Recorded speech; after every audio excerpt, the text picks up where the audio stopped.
du Conseil de ministres.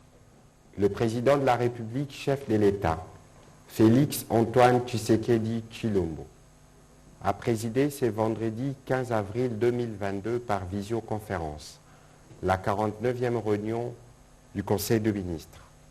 5 points étaient inscrits à l'ordre du jour, à savoir 1. Communication du président de la République, chef de l'État. 2. Points d'information. 3. Approbation d'un relevé des décisions du Conseil de ministres. 4. Examen et adoption des dossiers. 5. Enfin, examen et adoption de textes. Communication du président de la République. Avant d'entamer sa communication, le président de la République, chef de l'État, a présenté au nom de toute la nation ses condoléances les plus attristées à la famille de M. Polycarpe Mungulu Tapangane, procureur général de la République émérite, sénateur honoraire et juge à la Cour constitutionnelle, décédé il y a quelques jours à Kinshasa. Il a demandé au Premier ministre de travailler avec le président de la Cour constitutionnelle afin de lui réserver des hommages dignes de son rang pour les services rendus à la patrie. Revenant sur sa communication, elle a essentiellement porté sur 4 points, à savoir 1.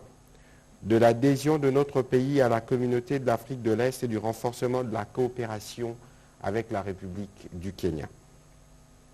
Le président de la République a salué l'adhésion de la République démocratique du Congo à la communauté d'Afrique de l'Est après une longue période de négociations.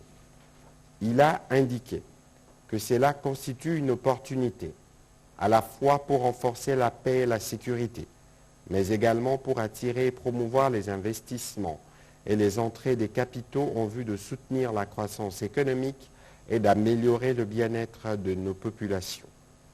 L'aboutissement de ces processus d'adhésion doit se conformer à la Constitution de notre pays par la ratification et ensuite les dépôts des instruments irrelatifs en rapport avec les traités pour l'établissement de la communauté d'États de l'Afrique de l'Est ainsi que ses différents protocoles.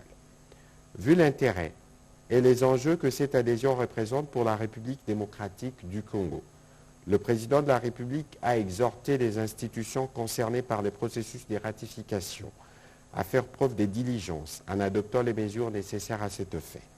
Il a insisté pour que le renforcement de la coopération entre les gouvernements de la République démocratique du Congo et du Kenya, qui a fait l'objet de sa visite à Nairobi, matérialisé par l'accord de coopération bilatérale sur l'agriculture, la pêche et l'élevage, bénéficie de la même attention par les ministres des secteurs concernés, dans la mesure où il constitue un cadre opérationnel permettant aux deux États de mutualiser leurs capacités pour l'exploitation optimale des ressources respectives et en tirer pleinement profit pour les deux peuples.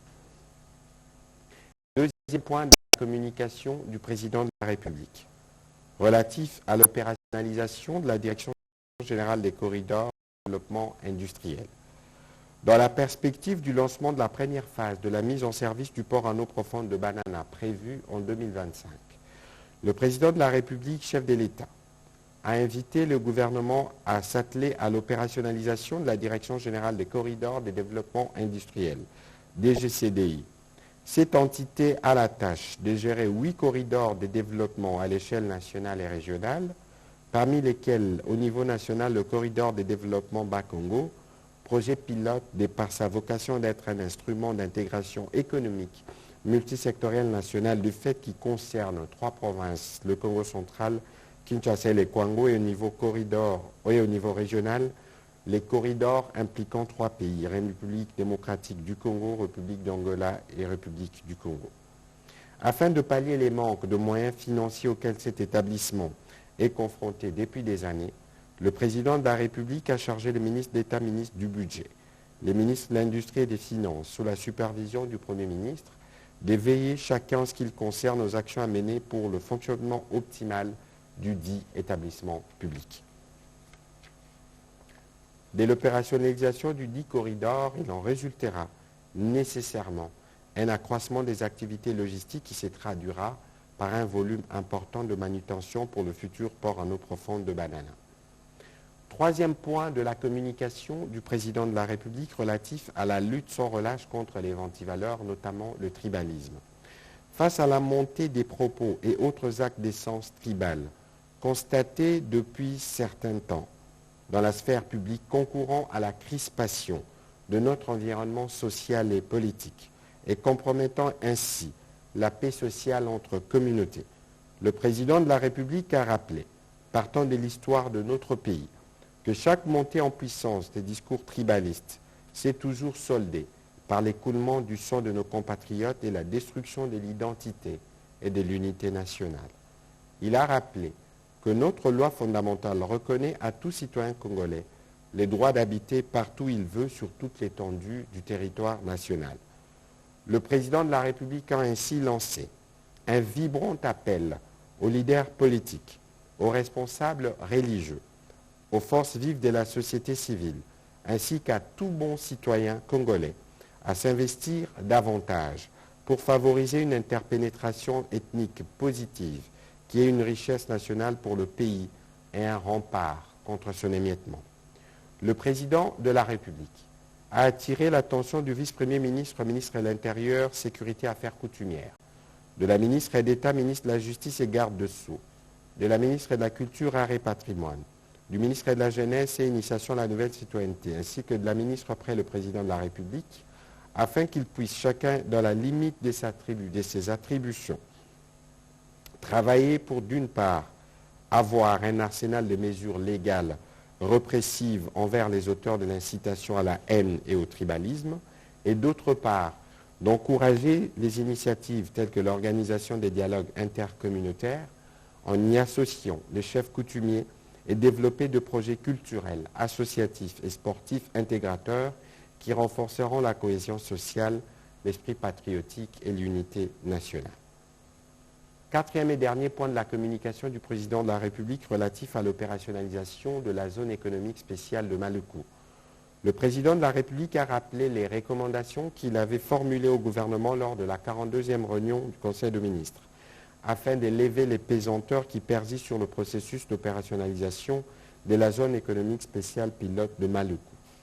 Il a ainsi invité le Premier ministre à évaluer avec le ministre concerné l'exécution effective de toutes ces recommandations. Le président de la République a insisté sur le fait que le lancement de ces travaux d'opérationnalisation de la zone économique spéciale pilote de Maluku revêt un caractère urgent du fait de l'installation programmée sur ces sites de sociétés, notamment Pepsi, dont le début des activités contribuera à la création de nombreux emplois. Dans la suite de la communication du président de la République, chef de l'État, le Premier ministre, chef du gouvernement, a informé le Conseil de la mission qu'il a effectuée à Goma et à Bunia du lundi au mercredi 13 avril 2022 dans le cadre de l'évaluation des mesures d'application de l'état de siège dans les provinces du Nord Kivu et de l'Ituri. Outre les honorables députés membres du bureau de la Commission Défense et Sécurité, les députés nationaux et sénateurs originaires de provinces du Nord Kivu et de l'Ituri, les chefs d'état-major général des forces armées de la République démocratique du Congo, le commissaire général de la police nationale congolaise et 10 membres du gouvernement ont fait partie de sa délégation. Il a indiqué que ces séjours, intervenant après d'un an de la proclamation de l'état de siège dans cette partie du pays, a permis de dégager les avancées et les défis à relever, ainsi que de prendre en compte les recommandations adressées au gouvernement de la République par les gouverneurs militaires lors des réunions de sécurité et les préoccupations des différents acteurs sociaux, économiques et politiques. Avant de clore son propos, le Premier ministre, chef du gouvernement, a condamné avec force le lâche assassinat par un policier blanc aux États-Unis d'un citoyen d'origine congolaise nommé Patrick Lyoya, sans armes lors d'un contrôle de routine.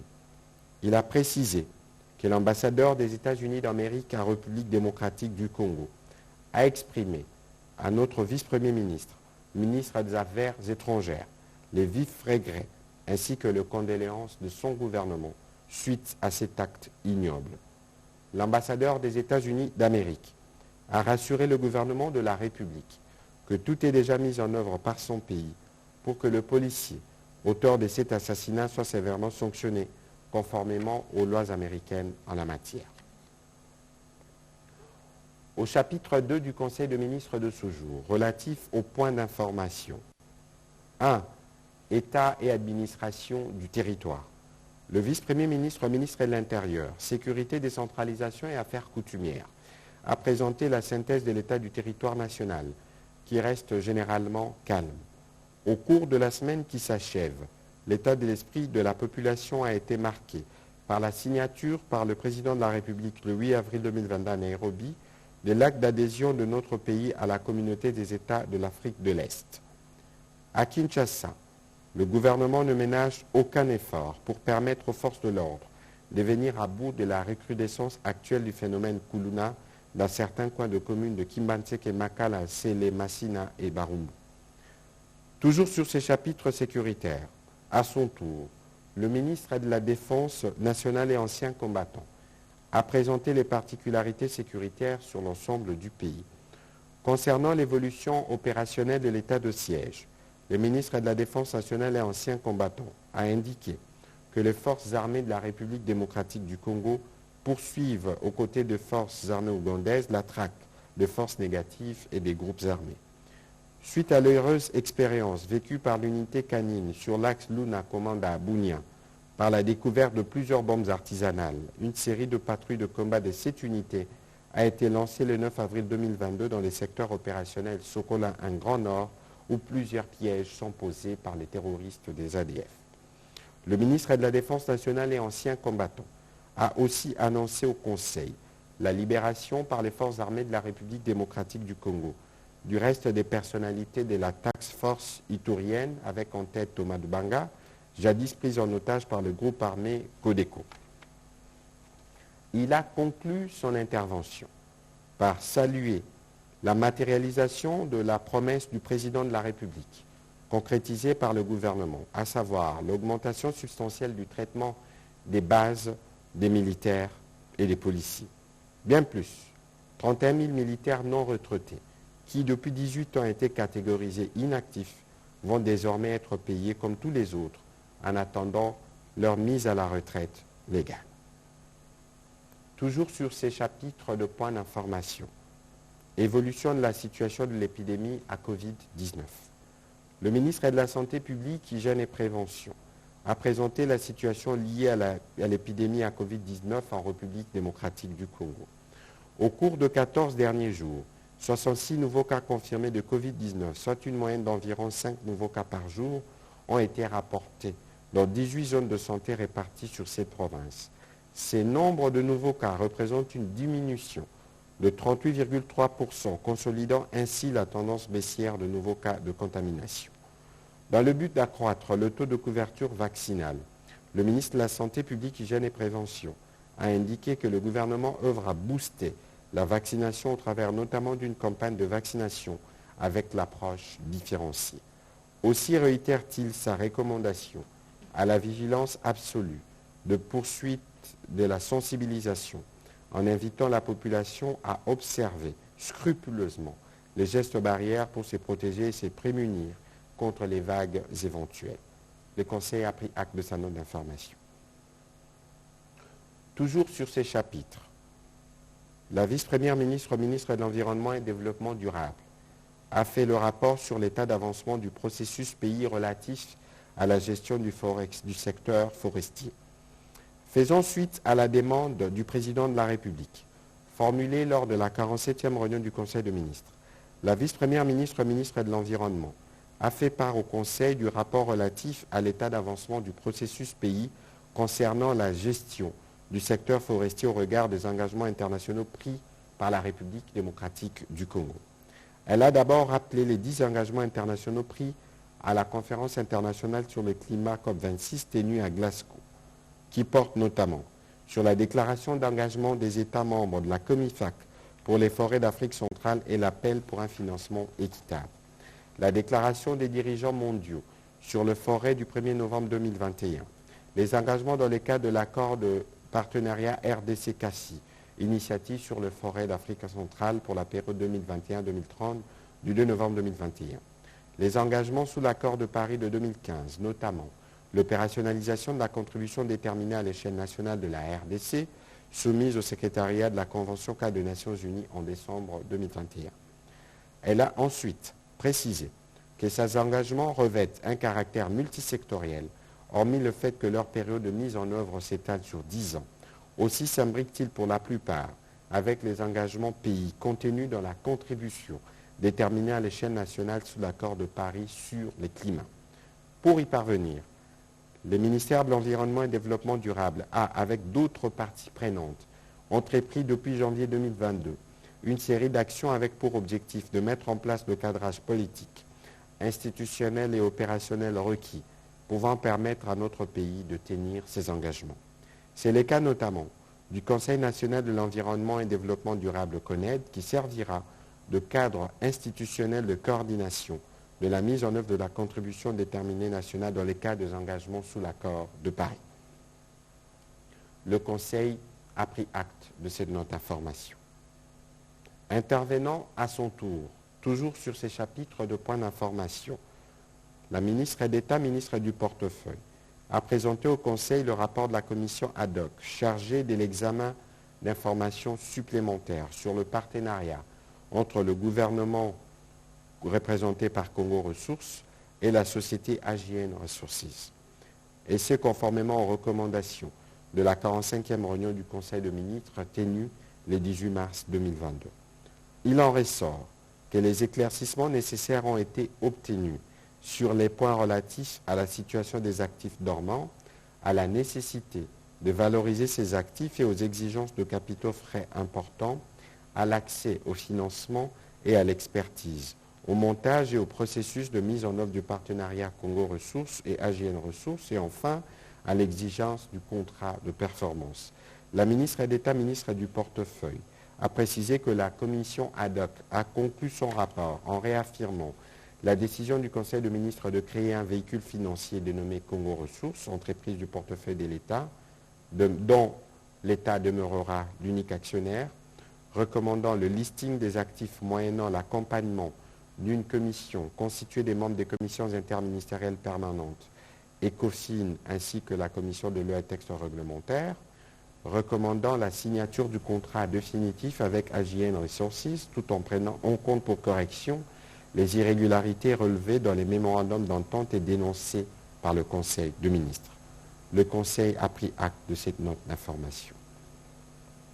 Le ministre de l'Industrie a pour sa part présenté au Conseil l'état d'avancement de la mise en place des usines de production des précurseurs de batteries électriques en République démocratique du Congo. Il a indiqué que de manière anticipative, des discussions engagées avec Stenbest Global Institute ont eu pour but de doter notre pays d'un centre d'excellence spécialisé dans la formation et la recherche en chimie et technologie de batterie. L'Université de Lubumbashi a été choisie aux fins de coopérer avec les partenaires allemands et japonais, avec le soutien de la Commission économique des Nations Unies pour l'Afrique, CEA, pour mettre en place les 10 centres de recherche avancés sur le batterie en République démocratique du Congo. Ils seront appuyés par l'école polytechnique de Mutoshi. Ces centres devront soutenir l'émergence d'une chaîne de valeur compétitive pour les batteries, les voitures électriques et les énergies renouvelables en Afrique. Il contribuera à la création d'emplois stables et à la construction des économies locales en vue de réduire la pauvreté et améliorer le bien-être de la population. Le ministre de l'Industrie a annoncé le lancement des activités de ces centres d'excellence à l'Université de Lubumbashi ce 21 avril 2022. Cette activité sera suivie d'échanges avec Afrixim Bank et d'autres partenaires le 22 avril 2022 au Pullman de Lubumbashi sur le fonds spécialisé véhicules financiers. Le ministre de l'Industrie a sollicité une cohésion de l'ensemble du gouvernement autour de ce projet transversal afin de permettre aux Congolais de profiter véritablement des ressources minières de leur pays. Le Conseil a aussi pris acte de cette note d'information. Au chapitre 3 du Conseil de ministres de ce jour, relatif à l'approbation d'un relevé des décisions du Conseil de ministres, le Conseil de ministres a adopté les relevés des décisions prises lors de la 48e réunion du Conseil de ministres tenue le 8 avril 2022. Chapitre 4, au sujet de l'examen d'adoption des dossiers, 5 dossiers, du projet de construction de la ligne haute tension de la centrale hydroélectrique de Lungoudi.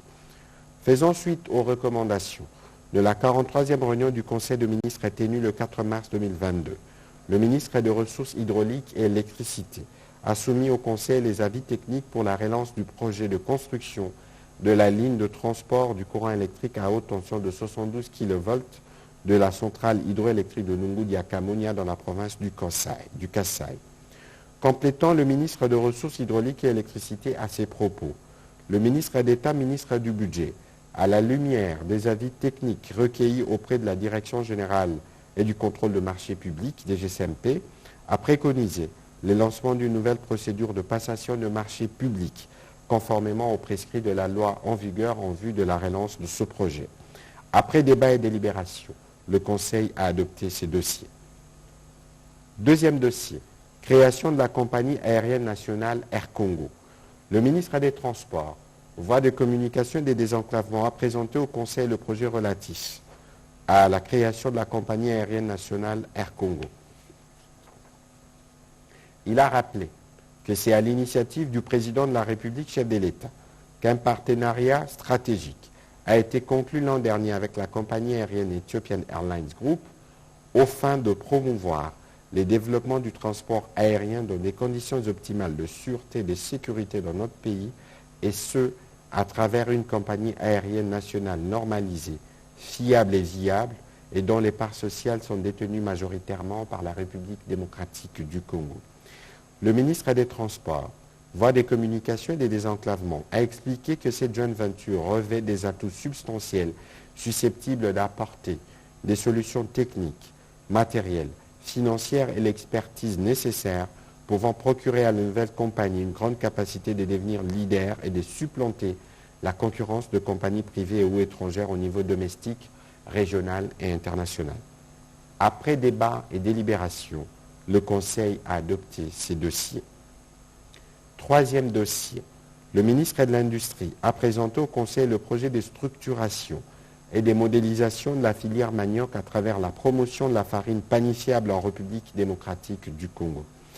Il a indiqué que ces projets est une initiative du gouvernement sous l'impulsion du président de la République à travers la cellule d'appui au programme d'urgence intégré du développement communautaire. Cette commission technique mixte a été mise en place et leurs travaux effectués entre 2020 et 2021 ont permis de réunir et d'encadrer des expériences réussies d'introduction de la farine du manioc dans la panification et la pâtisserie, avec notamment l'assistance technique de l'Institut international pour l'agriculture tropicale, IITA.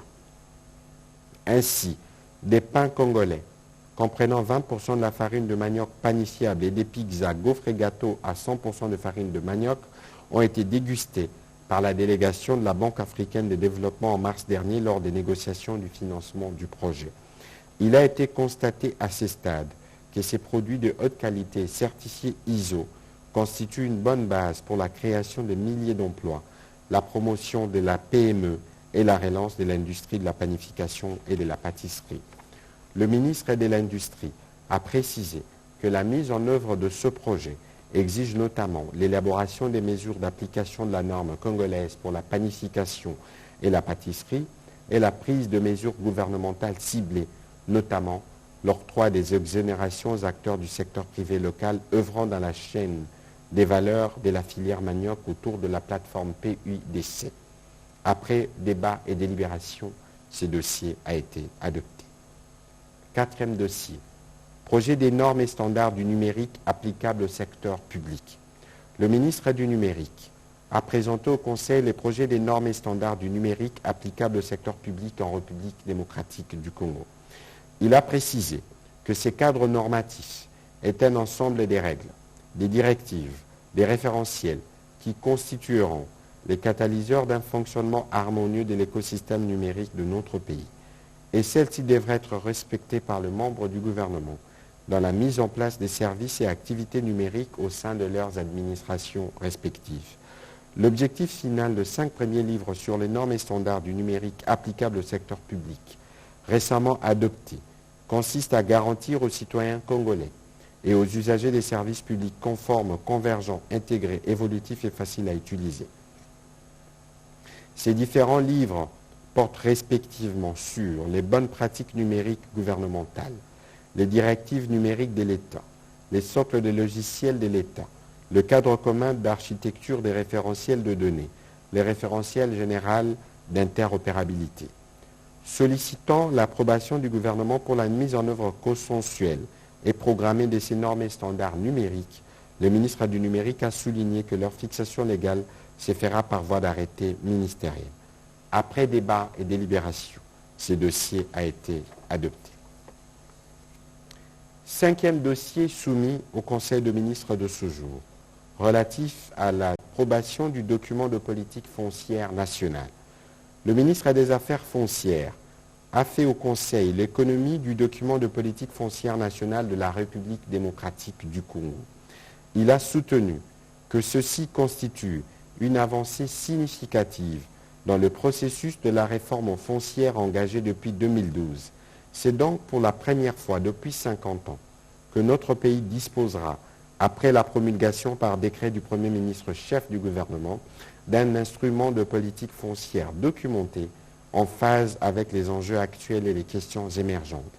Ces documents de politique foncière nationale réaffirment avec force le principe selon lequel le sol est la propriété exclusive, inaliénable et imprescriptible de l'État congolais.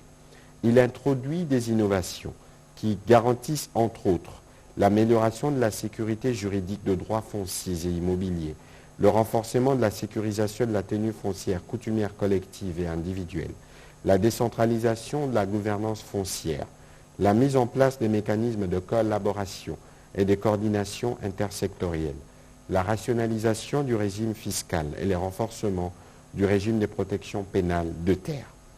Après débat et délibération, le Conseil a adopté ces dossiers. Dernier chapitre du Conseil des ministres de ce jour, relatif à l'examen et à l'adoption de projets de textes. 2 textes du secteur de l'environnement et développement durable. La vice-première ministre, ministre de l'Environnement et Développement durable, a soumis au Conseil pour examen et approbation 2 projets de texte. Le premier, concernant le projet de loi modifiant et complétant la loi numéro 11/009 du 9 juillet 2011, portant principes fondamentaux relatifs à la protection de l'environnement. Il intègre 2 dimensions qui, à l'époque de son élaboration, n'étaient pas des sujets de grande urgence comme ils le sont actuellement, à savoir la lutte contre le changement climatique, la contribution déterminée au niveau national au titre de l'accord de Paris sur le climat de 2015. Le deuxième projet de texte a été relatif à l'arrêté ministériel portant création, organisation et fonctionnement de la commission ministérielle chargée de la révisitation de tout le contrat des concessions forestières d'exploitation et des conservations octroyées à ce jour par la République démocratique du Congo. Ces projets d'arrêté identifient la composition des membres devant faire partie de la commission ad hoc à créer, déterminent ses structures et fixent les délais de son travail à 6 mois.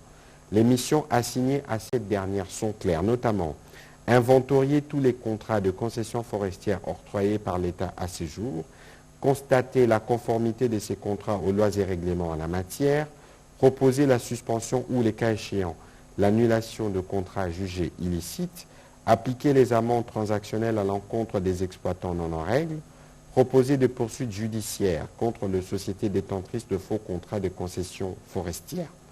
Après débat et délibération, le Conseil a adopté ces 2 textes. Commencé à 11h59, la réunion du Conseil des ministres a pris fin à 17h34. Je vous remercie.